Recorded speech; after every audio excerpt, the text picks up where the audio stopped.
पिछले 1 साल में आपके अंदर सबसे बड़ा बदलाव क्या है? मैनेजमेंट और ये कम्युनिकेशन स्किल कि आप ना पेरेंट्स और टीचर को क्या मैसेज देना चाहोगे? कि बच्चों को सपोर्ट करना चाहिए हर एक फील्ड में। अगर बच्चा कुछ अच्छा करना चाहता है तो चीज़ों को नया एक्सप्लोर करना चाहता है तो उनको अलाउ करना चाहिए। एकेडमिक टीचर्स को मतलब ऐसे फ्रेंडली होना चाहिए, मतलब बहुत ज़्यादा स्ट्रिक्ट नहीं होना चाहिए। टीचर्स को मतलब एक तरीके से दोस्त जैसा रहना चाहिए कि भाई तो कुछ भी पूछ ले, मैं अगर डाउट्स क्लियर होंगे तभी हम लोग आगे बढ़ पाएंगे। तो आपको क्या लगता है कि हर स्टूडेंट को डिजिटल एक्सेस मिलना कितना इंपॉर्टेंट है?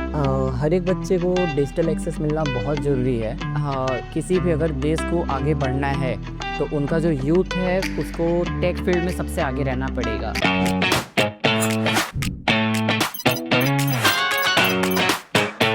सो जय हिंद गाइस, आपका स्वागत है अपना पॉडकास्ट में, जहां हर एपिसोड में आपको मिलेगी नई कहानियां नए लोगों के साथ।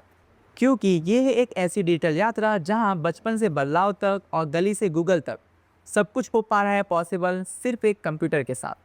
मैं हूं सौरभ सिंह और आइए मिलते हैं उन मेंटर, स्टूडेंट और चेंज मेकर से जो कि इंडिया को डिजिटली एम्पावर कर रहे हैं अपनी पाठशाला के साथ। शुरू करते हैं अपना पॉडकास्ट। साथ है हमारे एक्स स्टूडेंट शिवा पांडे। हमें ये जानना है कि अपनी पाठशाला में उनकी ना जर्नी कैसे रही है और उन्होंने अभी तक क्या क्या अचीव किया है और कैसे वो अपने स्टडीज़ में प्रोग्रेस करते हैं। तो आई थिंक हम उन्हीं से जान लेते हैं कि कैसा उनका स्टोरी रहा है।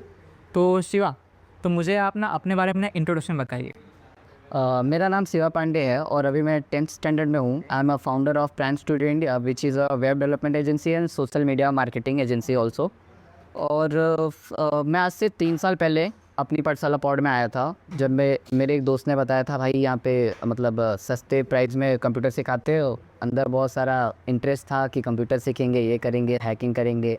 और नॉर्मली सबका इंटरेस्ट उसी में रहता है कि कंप्यूटर सीख लिया भाई अब हैकिंग सीखेंगे, ये करेंगे। तो आपको जब ना अपने पाठशाला के बारे में पता चला तो आप कौन से स्टैंडर्ड में थे? मैं तब 7th में था।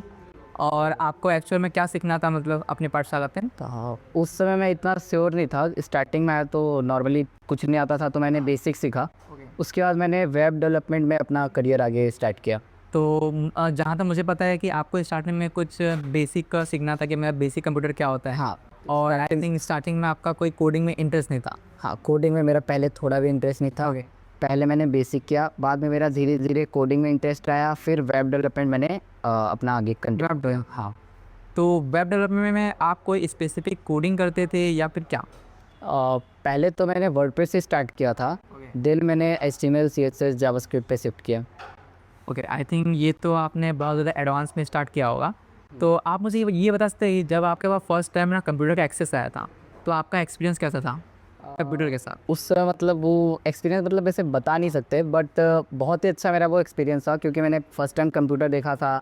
माउस को ऐसे करते थे तो मतलब अंदर से अजीब सी खुशी होती थी। वो पूरा एक्सपीरियंस बताना मुश्किल है, बट मैं आपको इतना बताता हूँ कि कंप्यूटर फ़र्स्ट टाइम यूज़ करके मुझे बहुत अच्छा लगा था। ओके, तो आपके पास तो ये एक्सेस आ गया था कि आपके पास अब ना पीसी है। अब PC है। तो उसके बाद आपने कौन कौन से स्किल ना एक्वायर किए सो दैट वो आपको ना फ्यूचर में हेल्प करें?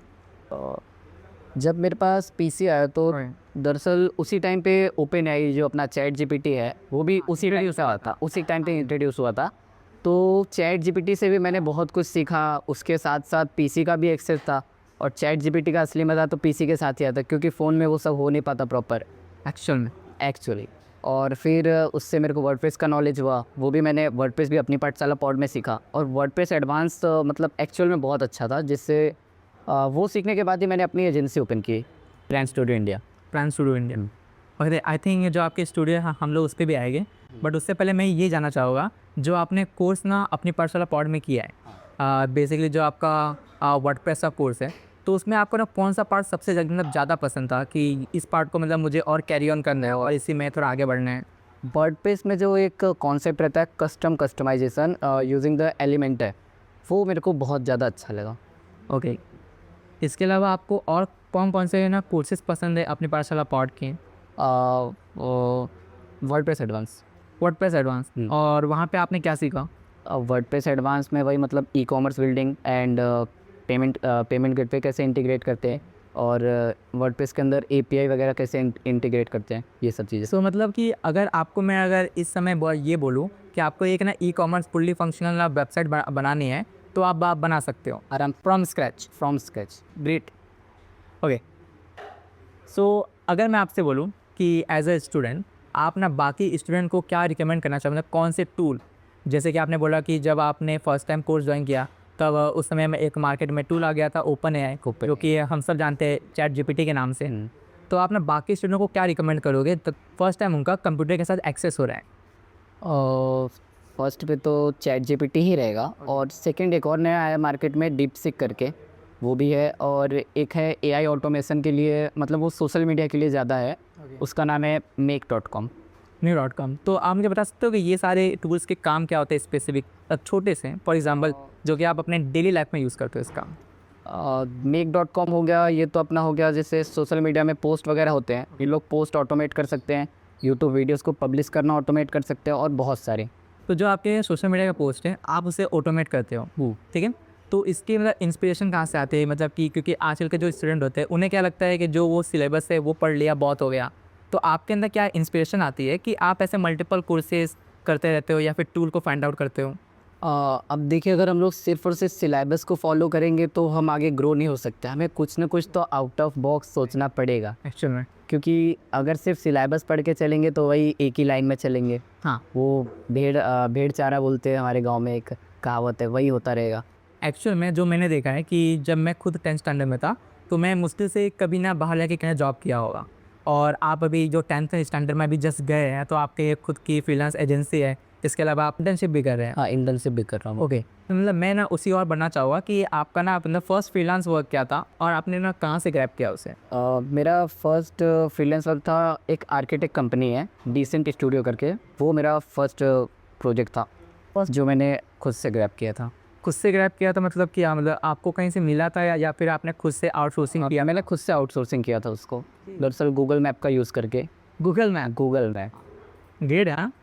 तो आपको इसमें मतलब ना कितने टाइम लगे होंगे, मतलब पूरा आउटसोर्सिंग करके एक नया क्लाइंट ढूंढने में? ये मेरा फर्स्ट प्रोजेक्ट था, तो इसमें मुझे लगभग 2-2.5 महीने लगे थे मेरे को पहला प्रोजेक्ट ढूंढने में। उसके बाद तो आसानी होने लगी धीरे धीरे। ओके, जैसे कि आपने बोला था कि आपने अपना फर्स्ट क्लाइंट गूगल मैप पे वहाँ से क्रैक किया था। बिल्कुल। तो उसके बाद से आपने अब तक कितने प्रोजेक्ट कर लिए होंगे? उसके बाद से अब तक मैंने टोटल 15-16 प्रोजेक्ट किए हुए हैं। 15-16 वेबसाइट में। और ये 15-16 प्रोजेक्ट कितने महीने में, साल में, मतलब जब से आपने स्टार्टिंग किया है फ्रीलांसिंग आउटसोर्सिंग? ये लगभग 1 साल में, क्योंकि मेरी एजेंसी को स्टार्ट हुए 1 साल हुए अभी। पर मंथ 1 या 2 वेबसाइट्स? किसी मंथ में जैसे 3 आए हैं, बट किसी मंथ में कुछ भी नहीं आते, ऐसा भी होता है। तो ये जो आपका पूरा प्रोजेक्ट है ये आप खुद से बनाते हैं या फिर किसी की हेल्प से करते हैं? मेरी टीम है। अगर प्रोजेक्ट ईजी रहता है या ऐसा रहता है कि मैं अकेले कर सकता हूँ तो ठीक है, अगर एक साथ 2 प्रोजेक्ट आ गया तो मेरा एक दोस्त है, मतलब हम 4 लोग की टीम है, हम चारों लोग मिलके बनाते हैं। जी, तो ये ग्रेट है कि आपकी एक फ्रीलांस एजेंसी है और उसके अंदर आप 3 या 4 लोगों के साथ वर्क कर रहे हैं। तो आप मुझे ये बता सकते हैं कि मतलब कि कौन कौन से प्लेटफॉर्म आप ना रिकमेंड करोगे किसी और को, एज अ कि वो भी अगर ना इन फ्यूचर फ्रीलांसिंग करना चाहते हैं तो कहाँ से वो अपना फर्स्ट क्लाइंट ढूंढ सकते हैं? हम सब ये जानते हैं कि ना लोग ना हमें ना सोशल मीडिया पे बताते हैं बिल्कुल। कि आप ना ट्विटर पे जाओ, जो हमारा लिंक्डइन है वहाँ जाके करो, बट यहाँ से ना हमें ना फर्स्ट क्लाइंट मिलने में बहुत टाइम जाता है। बहुत टाइम लगता है। तो आपके हिसाब से कौन से बिना बेस्ट प्लेटफॉर्म होते हैं जहाँ से हमें ना ईजिली मतलब कि इंटर्नशिप का मौका मिल सकता है या फिर पेड फ्रीलांसिंग करने का मौका मिल सकता है? अपना जस्ट डायल हो गया और येलो पेजेस हो गए, क्योंकि यहाँ पे अपने लोकल बिजनेसेस जो है ना वो पब्लिश रहता है, तो अगर उनको वेबसाइट की नीड है, आप उनका कॉन्टैक्ट नंबर निकालो, ईमेल निकालो, कोल्ड मेल करो, कोल्ड कॉल्स करो, और आप उनको, अगर आपकी कम्युनिकेशन स्किल आपकी अच्छी रहेगी ना, तो आप सामने वाले को अच्छे से कम्युनिकेट करके अट्रैक्ट कर सकते हो अपनी एजेंसी के थ्रू, की वेबसाइट बनवा लो या जो भी सर्विसेज आप प्रोवाइड करते हो वैसे। ओके, अगर मैं आपसे पूछूँ कि फर्स्ट टाइम जब आपने ना पहला प्रोजेक्ट क्रैक किया था, देन उसका पेमेंट मिला था, तो आपका क्या रिएक्शन था और आपके फैमिली का क्या रिएक्शन था? दरअसल जब तक वो उसका पेमेंट मेरे पास आया नहीं था, तब तक मैंने अपने फैमिली मेम्बर्स को किसी को बताया नहीं था कि मैं कर रहा हूँ, क्योंकि प्रोजेक्ट मिला, मैं घर पे बता दिया, ढिंढोरा पीट दिया, बाद में कुछ नहीं हुआ तो सबको मतलब एक डिसअपॉइंटमेंट होती है ना, कि हाँ अब बुरा लग रहा है सबको।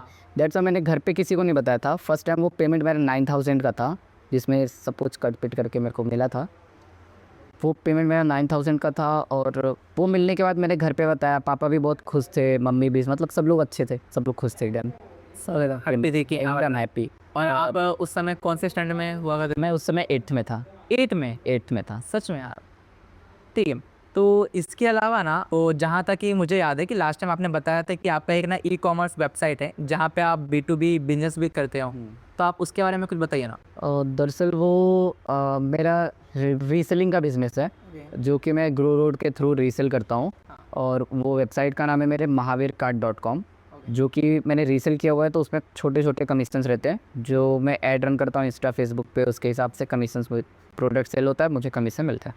आपने कौन कौन से टाइप के फ्रीलांस वर्क करते हो? मैं website development, okay, app development and social media marketing. Social media marketing, और ये पूरा इंडिविजुअली करते हो आप और आपके पास टीम है? हाँ, मेरे पास टीम है। तो मैं ये मान सकता हूँ कि आपके पास जो आपकी टीम है वो आपसे कम एज के है या फिर नहीं, वो सब तो मतलब कोई बीटेक कर रहा है, कोई बीएससी कर रहा है, BSc कर रहा है, कोई ग्रेजुएट है। ग्रेजुएट का, हाँ, कुछ अंडर ग्रेजुएट भी है। Under graduate. मतलब मैं ये मान सकता हूँ कि आपकी टीम में जो भी आपके साथ वर्क कर रहे हैं वो आपसे हायर है या फिर एज में बड़े हैं, हाँ, मुझसे हायर है और एज में भी बड़े हैं। और आप Almost ये इनके साथ पिछले 1 या 2 साल से काम कर रहे हो? हाँ, 1.5 साल से हम लोग 1.5 साल साथ से में बड़ा। काम कर रहे हैं। सो गाइस, आप ये देख सकते हो कि एक 9th या 10th स्टैंडर्ड का student BTech, graduate, undergraduate लोगों को अपने अंदर जॉब पे रखना है। सो अगर शिवा कर सकता है तो आई थिंक आप भी कर सकते हो। आपने मुझे लास्ट टाइम बताया था ना कि आपके पास ना व्हाट्सअप के थ्रू या फिर जो टेलीग्राम ग्रुप्स है उसके थ्रू भी आप ग्राहक करते हो। टेलीग्राम ग्रुप्स है, जिसे वहाँ पे आप सर्च करोगे ना, वर्डप्रेस एक्सपर्ट या बहुत सारे आप टेलीग्राम पे ग्रुप्स मिल जाते हैं जहाँ पे क्लाइंट्स रहते हैं और बहुत सारे वेबसाइट डेवलपर्स रहते हैं। तो जिनको भी नीड रहती है ना, जिनको कम बजट में बनवाना रहता है, वो लोग उस ग्रुप में डालते हैं कि I need a web developer, Shopify app developer और बहुत सारे। तो जो भी डेवलपर रहते हैं वो लोग डायरेक्टली उनसे इंटरेक्ट करते हैं, वो अपना मीटिंग वगैरह करते हैं, जिनका उनको जनता है वो उनको अपना काम देते हैं। ओके, तो शिवा आप मुझे बताइए कि आपके आसपास के लोगों ने आपको कैसे सपोर्ट किया और मोटिवेट किया कि आप जो आज फ्रीलांसिंग कर रहे हैं, आउटसोर्सिंग कर रहे हैं, तो ये आपके अंदर भाई इसके लिए मोटिवेशन कहाँ से आ रही है? मेरे पास वैसे ऐसा कोई कम्युनिटी था नहीं जो मुझे सपोर्ट करे। पेरेंट्स मेरे सपोर्ट करते थे और उसके बाद जब मैं अपनी पाठशाला पॉड में आया तो यहाँ के लोग मुझे बहुत सपोर्ट करते थे, हर एक डाउट सॉल्व करते थे। मैं कहीं, जैसे मैंने अपनी एजेंसी स्टार्ट की, वहाँ पे भी मैं कई जगह पे मैं बार बार अटका हूँ। तो कोई भी डाउट आता था तो मैं टीचर से पूछता था, मेंटोर से पूछता था, वो लोग तुरंत डाउट सॉल्व करते थे। नहीं ना, फिर जैसे आपने बताया कि यहाँ चला के फॉर्ड की कम्युनिटी है, इससे आपको सपोर्ट मिला, मेंटरशिप मिला, तो यहाँ के माहौल में आपको क्या नया सीखने को मिला? जो कि क्योंकि इससे पहले भी आप ना बहुत सारे कोचिंग क्लास गए होंगे, तो वहाँ का और यहाँ के कोचिंग क्लास में क्या डिफरेंस कर दिया आपको? दरअसल मेरे लिए यहाँ पे सब कुछ नया है, क्योंकि मैं स्टार्टिंग में सब ज़ीरो था और बाद में जो भी इंक्रीमेंट हुआ है वो सब ज़ीरो के ऊपर हुआ है। तो मेरे लिए तो यहाँ पे वैसे सब कुछ है, बट कुछ स्पेशल चीज़ें हैं जो मैं, जैसे आईटी फील्ड में मैं इतना ज़्यादा आगे बढ़ा हूँ तो मेरे लिए यही ज़्यादा बेटर अपॉर्चुनिटी थी आईटी फील्ड में। और इसके अलावा कि हमारे पास सॉफ्ट स्किल होनी चाहिए, यहाँ पे वो आपको हेल्प हुई है क्या सॉफ्ट स्किल? बिल्कुल हुई है, सॉफ्ट स्किल में हुई है। जैसे कम्युनिकेशन हो गया, अपनी पाठशाला पॉड में तो सबसे ज़्यादा ध्यान कम्युनिकेशन स्किल पे, और इंग्लिश भी यहाँ पे एज वेल एज सिखाई जाती है हर एक कोर्स में। ओके, बेसिकली ऑब्वियसली बात है, ठीक है, ऑब्वियस से बात, कंप्यूटर लैंग्वेज है। और बिना इंग्लिश के कंप्यूटर चल ही नहीं सकता। ठीक है, तो आप मुझे शिवा ये बताइए कि ना उसमें से आपको ना किस मेंटोर या फिर किस आपके दोस्त ने सबसे ज़्यादा आपको सपोर्ट किया है आगे ग्रो करने में? मेरा एक फ्रेंड है राजा वर्मा, हाँ, जो कि मेरे साथ अभी मेरी एजेंसी में भी है। तो और 3 टीचर्स है। सबसे पहले सर आपका नाम सौरव सिंह, और सेकंड गौरव शर्मा, और एक और है तारा सिंह राजपूत। ये 3 लोग का मेरे को क्लास के थ्रू बहुत ज़्यादा मेरे को सपोर्ट मिला है। तो ये 3 लोग का नाम था और वो एक मेरा फ्रेंड। ठीक है, यहाँ पे मैं एक बार स्पेसिफाई कर देता हूँ कि अपने पाठशाला पॉड का जो मॉडल है वो अपना पूरा का पूरा पीयर लर्निंग पे बेस्ड है। तो आपको पता है कि पीयर लर्निंग क्या होता है शिवा? ठीक है, तो मैं आपको बताता हूँ हाँ, तो बेसिकली ना पीयर लर्निंग का मतलब होता है कि हम ना यहाँ पे कोई ना टीचर स्टूडेंट का, जो बेसिक स्कूल में देते हो टीचर एज ए स्टूडेंट है, तो यहाँ पे क्या हो रहा है कि यहाँ पे जो आपके सीनियर्स हैं वही आपको पढ़ा रहे हैं और जो आप एज अ जूनियर हो वो एज ए स्टूडेंट सीख रहे हैं। तो बेसिकली जैसे कि शिवा ने मेंशन किया, सौरभ, तारा, गौरव इंक्लूडिंग, ये हम तीनों ना स्टूडेंट्स हैं जो कि अपनी पाठशाला पॉड में पढ़ते हैं। देन ये शिवा है जो कि हमारे बाद आया था, ये हमारा एज अ जूनियर, और हम एज ए इनके सीनियर इन्हें पढ़ा रहे थे, जस्ट गाइडिंग। ओके, तो ये हमारा अपनी पाठशाला पॉड का पूरा मॉडल है, ये इसी पे वर्क करता है। आपके पास एक फ्रीलांस एजेंसी है, तो इसमें आपका सबसे ज़्यादा हेल्प किन लोगों ने किया? जैसे कि आपके मेंटर हो सकते हैं, आपके फैमिली बैकग्राउंड के लोग हो सकते हैं, या फिर जो जिस कम्युनिटी में आप पढ़ रहे हो तो वहाँ के जो आपके फ्रेंड्स सर्कल में हैं, जो कि आपके साथ आपकी हेल्प करके आपको ग्रो करने में हेल्प कर रहे हैं, तो उनके बारे में बताइए। यहाँ पे इस 2 लोग का नाम आता है, एक गौरव सर और मेरा फ्रेंड राजा वर्मा। जॉर्मा, ग्रेट, मैं खुद मानता हूँ।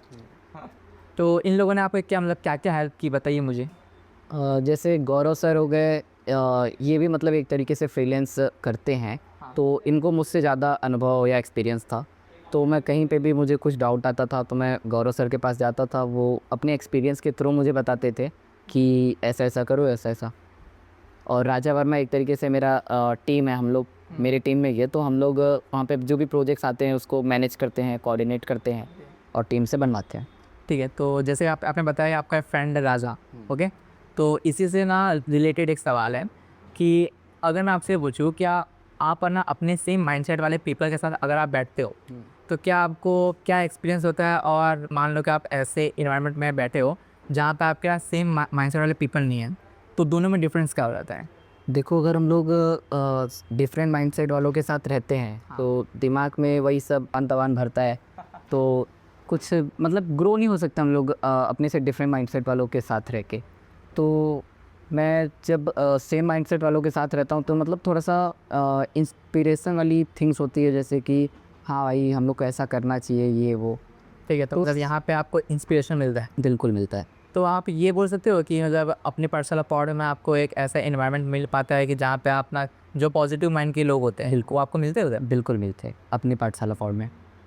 तो आप मतलब कुछ स्टूडेंट के नाम बता सकते हो कि जो कि आपको ऐसा लगता है कि आपके साथ सेम माइंडसेट वाले थे, आपके बैच के? हाँ, मेरे बैच में कुछ थे, बट मेरे बैच के अनिकेत चौधरी, अंकित चौधरी, राजा वर्मा मेरे बैच में नहीं था, बट अमर मिश्रा था और एक अंकुर सिंह करके था। तो ये सब लोग मेरे बैच के थे जो मेरे जैसा माइंडसेट रखते थे। तो आई थिंक मतलब मैं ये समझ सकता हूँ कि जब आप ना सेम माइंडसेट वाले पीपल जब होते हो तो चाहे भी टाइप के चेंजेस आते हैं तो वो फेस करना ईजी हो जाता है। बिल्कुल ईजी हो जाता है। तो आपके पास कोई मतलब चैलेंजेस ऐसे आए हैं आपके करियर, अभी जो आपका अभी ऑन गोइंग करियर चल रहा है? हाँ, इसमें आए हुए हैं, मेरे पास एक प्रोजेक्ट आया था, ओके। ऐप डेवलपमेंट था वो। हाँ। वो एक कंपनी है जो घूमी हुई चीज़ों को मिलाती है, तो उसका हमें ऐप बनाना था।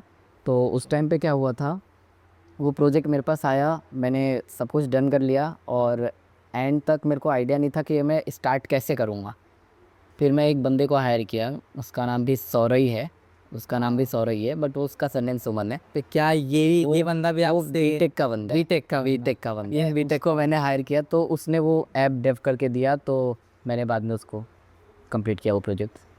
ये चैलेंजेस आई थी तो मेरे साथ राजा था, तो हम दोनों ने मिल के वो चैलेंज को फेस किया और सॉल्व किया। कि आपके साथ आपका एक दोस्त था जो कि सेम फील्ड में, सेम माइंडसेट के साथ में। तो आई थिंक आप ये भी मानते होगे कि अगर आप ना पॉजिटिव इन्वायरमेंट में पॉजिटिव जो पीपल के साथ रहोगे तो आपका माइंडसेट भी अच्छा रहता है और जो आपका गोल है वो आप इजीली अचीव कर पाते हो? बिल्कुल, ये दोनों क्वेश्चन तो एक ही हो गए, तो इसका जवाब भी वही सेम, हाँ। सही है। ठीक है, तो मेरा थोड़ा सा इसका अपोजिट अभी एक क्वेश्चन करना चाहूँगा जल्दी। कि अगर आप अकेले पढ़ रहे हो, ठीक है, और आपके पास ना जो आपके पास अभी अभी फ़िलहाल एक्सेस है कि आपके पास एक ना कम्युनिटी है, हाँ। और आपका एक फ्रीलांस प्रोजेक्ट चल रहा है, तो मान लो कि आप कभी ना अपने पाठशाला से मिले ही नहीं होते हैं, हाँ, तो आपका क्या हो रहा होता अभी? तो ऑनेस्टली बताऊँ तो मैं आज यहाँ बैठा ही नहीं होता। सच ही बता रहा हूँ, क्योंकि पहले मैं ये सब चीज़ों को मानता ही नहीं था। मेरे को लगता था आईटी कोडिंग भाई बहुत बहुत हार्ड होगा। पहले तो मुझे पहली बात इंग्लिश बोलना ही नहीं आता था। अभी तो मैं बोल लेता हूँ, बट एकदम फ्लैट नहीं बोल पाता। फिर भी काम चलाऊँ और मीटिंग वगैरह के लिए मैं बोल लेता हूँ।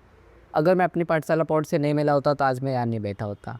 मेरा मानना तो यही है। के पास अगर आपके पास ना कंप्यूटर का एक्सेस नहीं होता, जैसे कि मैंने बोला कि आपके पास ना कम्युनिटी का एक्सेस है, ठीक है, आपके पास कम्युनिटी का एक्सेस है, सेम माइंडसेट के ना पीपल का एक्सेस है, बट आपके पास ना कंप्यूटर का एक्सेस नहीं होता, तो क्या कर रहे होते आप? सर, कंप्यूटर का एक्सेस नहीं होता तो आज मैं वही सिंपल लाइफ, दिल्ली में क्रिकेट खेलो, क्लासेस जाओ, स्कूल जाओ, बस। और 10th के एग्ज़ाम की तैयारी करो? हाँ, तैयारी करूँ। तैयारी तो अभी भी हो रही है। हो रही है, हाँ। ठीक। तो मुझे आप बताओ कि आपने इसे मतलब मैनेज कैसे कर रहे हो कि आपका 10th का एग्ज़ाम है, तो इसमें बहुत सारे मतलब फैमिली का भी इतना रहता हो कि अभी मेरा बेटा है 10th में गया है, तो उसको 10th पे फोकस करना चाहिए, ना कि कोई फ्रीलांसिंग आउटसोर्सिंग करनी चाहिए। बिल्कुल। तो इसके अलावा आप मतलब इसे कैसे टैकल करते हो? और इसको मैं ऐसे टैकल करता हूँ क्योंकि मैं अकेले नहीं हूँ, मेरे साथ जो बंदे हैं वो मेरे से बड़े हैं। तो हाँ। इस समय मेरा 10th चल रहा है, तो मैं डेवलपमेंट का काम नहीं करता, अभी मैं सिर्फ मैनेजमेंट का कर रहा हूँ 10th में। मैनेजमेंट मैं करता हूँ, बाकी डेवलपमेंट का काम मेरी टीम कर देती है। तो मैं ये कहना गलत नहीं होगा कि आप अभी 10th में हो और आपने बंदे एमबीए का कोर्स करके मैनेजमेंट सीख रहे हैं, आपने मैनेजमेंट कर रखा है। हाँ, मैंने मैनेजमेंट ऐसे किया हुआ है। सही है। ये सब जो सॉफ्ट स्किल है, ये सब मैंने अपनी पाठशाला के थ्रू ही सीखा है ये सब। क्लियर यार। तो अब तक आपने अपने अंदर कौन कौन से इम्प्रूवमेंट जो कि महसूस की है फ्रॉम द लास्ट 2 years, आपको क्या क्या लगता है? और फिर मैंने कम्युनिकेशन स्किल सीखी है। और पहले मैं बहुत इंट्रोवर्ट था, लोगों से बात नहीं कर पाता था। एग्री। तो वो स्किल भी मेरी बहुत इम्प्रूव हुई है, और एज़ वेल एज़ मेरी कोडिंग स्किल और ये सब जो टेक्निकल स्किल्स है ये सब। Yes goods. उसके अलावा जो आपने बताया नहीं लोगों को कि आपके अंदर एक मैनेजमेंट की स्किल है, हाँ, मैनेजमेंट की। ये अपने से हायर लोगों को इजीली ग्रैब कर लेते हैं। ठीक है। अगर मैं पूछूं कि ना पिछले 1 साल में आपके अंदर सबसे बड़ा बदलाव क्या है, सबसे बड़ा बदलाव, आपको क्या लगता है क्या होगा? सबसे बड़ा बदलाव मेरे अंदर दो चीज़ें आई है। हाँ। वही सेम मैनेजमेंट और ये कम्युनिकेशन स्किल। क्योंकि मैं पहले लोगों से बात नहीं कर पाता था, और मैं प्रोजेक्ट ढूंढ भी लेता था, उनका नंबर मिल जाता, लीड्स में निकाल लेता था, फिर उनको कॉल करते वक्त मैं मतलब बात नहीं कर पाता था। ऐसा मैं 2 लाइन बोलूँगा, सामने वाला बोलेगा कॉल रखो भैया, मतलब अंदर। हाँ। हाँ, तो ये भी एक सवाल था जो मैं मतलब कवर करना चाहता हूँ हूँ। कि जब आप ना क्लाइंट से अप्रोच करते हो, क्योंकि मैं खुद मतलब मैंने भी फ्रीलांसिंग की है, तो जहाँ तक ना सबसे बड़ा पॉइंट आता है ना कि कोई भी बंदा ना इससे फ्रीलांसिंग या फिर कुछ नया करने से डरता है, क्योंकि उन्हें क्लाइंट तो मिल जाता है बट उन्हें ना सुनना पसंद नहीं है। ठीक है, क्योंकि हम ना 10 लोगों को ना कॉल करते हैं और वो वहाँ से ना बोलते हैं। तो आप तो 9th में थे, 8 में थे एज अ स्टूडेंट, तो आपके क्या माइंड में क्या आता था कि अरे इसने तो ना बोल दिया, अब कैसे टैकल? अगर ना लेके चलेंगे और ईगो को अगर सर पे रखेंगे तो हम कभी आगे नहीं बढ़ने वाले हैं। क्योंकि सबकी बातें जब हम लोग अभी नीचे हैं, मिडिल क्लास हैं हम सब लोग लगभग, तो हमको ना सुनने की आदत डालनी पड़ेगी। क्योंकि जहाँ मैं भी कॉल करता हूँ, ऐसा नहीं कि फ़र्स्ट कॉल में हाँ मिल जाता है, मेरे को प्रोजेक्ट वैसे हलवा की तरह आ जाते हैं, ऐसा नहीं होता। मैंने भी 20 जगह कॉल करता हूँ या 80 जगह कॉल करता हूँ, 60-70 जगह, तब जाके मुझे 1 से 2 क्लाइंट्स मिलते हैं, और कभी कभी उसमें भी नहीं मिलते। तो ना सुनने की तो आदत डालनी पड़ेगी, क्योंकि बिना इसके चल ही नहीं सकता। ज़रूरी थोड़ी है कि हम जहाँ भी कॉल करें हाँ सुनना पड़े। अगले आई थिंक से ना सुनने की आदत नहीं, ना बोलने की आदत भी डालनी चाहिए। हाँ, तो ये तो जब हाँ सुनने की आदत धीरे धीरे बढ़ने लगेगी, तब ना बोलने की आदत आएगी। ओके। ये भी एकदम अच्छा आंसर था। कोई ऐसा मोमेंट आया था आपके मतलब पूरे 2 साल की जर्नी में कि आपको ऐसा लगा हो कि हाँ फाइनली मैंने ग्रो किया है? जब मैंने एजेंसी ओपन किया, और जब मेरे पास दरअसल मेरे थर्ड मंथ में मेरे पास थर्ड मंथ में ही मेरे पास 4 क्लाइंट थे, और जब वो चारों कंप्लीट क्लोज हुए, तब मुझे ऐसा लगा कि हाँ मैं अपनी लाइफ में कुछ तो कर रहा हूँ। कुछ तो अच्छा कर रहा हो कि एक साथ 1 महीने में 4 क्लाइंट आ रहे हैं। ग्रेट यार। तो उस दौरान आपकी फैमिली का क्या माहौल था? मतलब उन्हें कैसा लगा कि मेरा बेटा एक साथ 4 क्लाइंट संभाल रहे हैं? फैमिली को भी अच्छा लगता है एक तरीके से, क्योंकि अपने क्लासेस और स्कूल की फ़ीस मैं खुद से पे करता हूँ। फिर यार तो उन्हें पता है क्या कि आप अपने से बड़े लोगों को मैनेज कर रहे हो? ये सब चीज़ मैं ज़्यादा घर पे बताता नहीं हूँ, बस ये बताता हूँ हाँ काम कर रहा हूँ, ऐसे कर रहा हूँ। काम कर रहा हूँ, आउटसोर्सिंग कर रहा हूँ। अगेन ग्रेट यार। तो शिवा तो करंट अभी आप मतलब कुछ ऐसा प्लान कर रहे हो क्या, मतलब कि कुछ और नया एडवांस या फिर किसी और फील्ड को एक्सप्लोर करने का? हाँ, मैं भी गूगल जैसा या क्रोम जैसा एक ब्राउज़र बनाना चाहता हूँ इंडिया के लिए, made in India. Made in India. Made in India, क्योंकि अभी इंडिया के पास कोई ब्राउज़र नहीं है अपना खुद का। तो मैं इस पे भी काम कर रहा हूँ, फुल्ली स्क्रैच से बनाएंगे। अभी टीम बैठी है, धीरे धीरे अभी मॉडल्स बन रहे हैं, अब तो देखते ये हैं। है मतलब कि कहीं से आपको फंड मिला है या फिर खुद से वह भी स्टार्टअप कर रहे हो? फंड नहीं मिला है, अभी हम लोग इसको लोकली रन कर रहे हैं। लोकली। हाँ, अगर कहीं से स्टार्टअप के लिए फ़ंड मिलता है या कुछ होता है, तब इसको लाइव करेंगे। अभी बना नहीं है, अभी हम लोग इस पे वर्क कर रहे हैं धीरे धीरे। ओके। डेट यार मतलब कि अभी आप 10th में हो, मतलब बोर्ड के एग्ज़ाम भी आपके सर पे है, बट हाँ, बोर्ड एक के सर स्टार्टअप पे। है आपको खुद का एक नया ब्राउज़र देने की कोशिश में लगे हुए हैं ताकि हमें भी अपना खुद का made in India web browser मिले जिसको कि आप खुद से कस्टमाइज़ कर पाएँ। तो यार आई होप कि आप इसमें सफल हो और आपको फंडिंग जल्दी मिल जाए। मैं पर्सनली चाहूँगा कि जब आपका वेब ब्राउज़र बन जाए तो मैं उसका पहला यूज़र हूँ जो कि इंडिया में वो इसे यूज़ कर रहा है और मैं खुद का वेब ब्राउज़र कस्टमाइज़ कर पाऊँ खुद से। ठीक है शिवा, तो एज़ अ स्टूडेंट पर्सपेक्टिव आपको क्या लगता है कि हर स्टूडेंट को डिजिटल एक्सेस मिलना कितना इंपॉर्टेंट है और क्यों? अ, हर एक बच्चे को डिजिटल एक्सेस मिलना बहुत ज़रूरी है और उसका मेन रीज़न है क्योंकि किसी भी अगर देश को आगे बढ़ना है तो उनका जो यूथ है उसको टेक फील्ड में सबसे आगे रहना पड़ेगा क्योंकि अभी टेक की ही डिमांड है। एआई हाँ, एआई तो अभी आप देख रहे हो कितना आसमान छू रहा है, नए नए एआई हर रोज़ आ रहे हैं। हाँ, तो अगर इस फील्ड में देश आगे रहेगा और इंडिया के पास अपने खुद के जैसे ओपन एआई हो गया, डीप सीक हो गया, चाइना का भी अभी डीप सीक आ गया और उधर यूनाइटेड स्टेट का है ही। तो अगर इंडिया का भी एक होगा तो अपने इकोनॉमिक में भी एक अच्छा खासा कंट्रीब्यूशन होगा टेक फील्ड की तरफ से। डेफिनेटली यार, मतलब मैं खुद चाहूँगा कि हमारे पास और ना शिवा जैसे स्टूडेंट आएँ और जो खुद का स्टार्टअप करना चाहते हैं, फ्रीलांसिंग करना चाहते हैं, आउटसोर्सिंग करना चाहते हैं, तो डेफिनेटली मैं चाहूँगा। तो शिवा, आपके एंड से ना ऐसे स्टूडेंट जो कि सिर्फ पढ़ाई पे फोकस कर रहे हैं, जो कि मतलब बुरी बात नहीं है, बट उन्हें कुछ आउटसोर्सिंग भी करना चाहिए या फिर कुछ नई चीज़ें या फिर टेक्नोलॉजी एक्सप्लोर करना चाहिए, तो उन लोगों के लिए आप क्या मैसेज देना चाहोगे? मैं उन लोगों के लिए मैसेज ये देना चाहूँगा हाँ, कि सब कुछ पढ़ाई नहीं होती, पढ़ाई के बाहर भी हमें थोड़ा बहुत आउट ऑफ द बॉक्स सोचना चाहिए कि क्योंकि सिर्फ पढ़ाई करके जॉब लेके हमें एक जगह रह के हम लोग देश को नहीं आगे बढ़ा सकते। अगर देश को आगे बढ़ाना है तो कुछ स्टार्टअप में भी इन्वेस्ट करना पड़ेगा और कुछ लोगों को आगे बढ़ावा भी देना पड़ेगा क्योंकि कोई पढ़ता रहता है और कोई पढ़ाई लेट सपोज थोड़ा कम है लेकिन उसकी सॉफ्ट स्किल्स बहुत आगे है। लोग उसको मतलब डिसअपॉइंट करते हैं कि बोलते भाई तू पढ़ाई नहीं कर रहा, भाई तेरे 10th में 60% आए, बट भाई वो उसके सॉफ्ट स्किल पे कोई ध्यान नहीं देता। आई थिंक आप बात करो बैक बेंचेस। हाँ, back benchers, of course back benchers. ठीक है। उन स्टूडेंट्स के लिए क्या मैसेज है कि जो लोग ना ये सब करना तो चाहते हैं, बट उनके पास कहीं ना उनके पास ना रिसोर्स नहीं है, एक्सेस नहीं है, तो वो कैसे कर सकते हैं?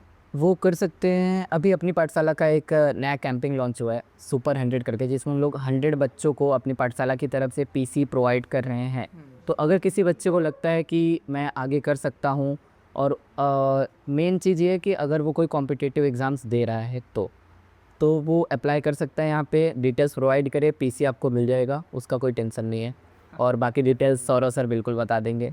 जी ज़रूर, क्यों नहीं। आपको मिल जाएगा, हमारा जो डिस्क्रिप्शन है वहाँ पे आपको इन डिटेल मिल जाएगा कि आप कैसे अपनी पाठशाला पॉड के साथ ज्वाइन हो सकते हैं और कैसे आप एक ऐसे का कम्युनिटी पे पार्टिसिपेट कर सकते हैं जहाँ पे आप ना खुद के आइडियाज़ को इम्प्लीमेंट कर पाएंगे और आप एक सिलेबस अंदर ना रह के आप उसके बाहर आउट ऑफ द बॉक्स सोच पाएंगे।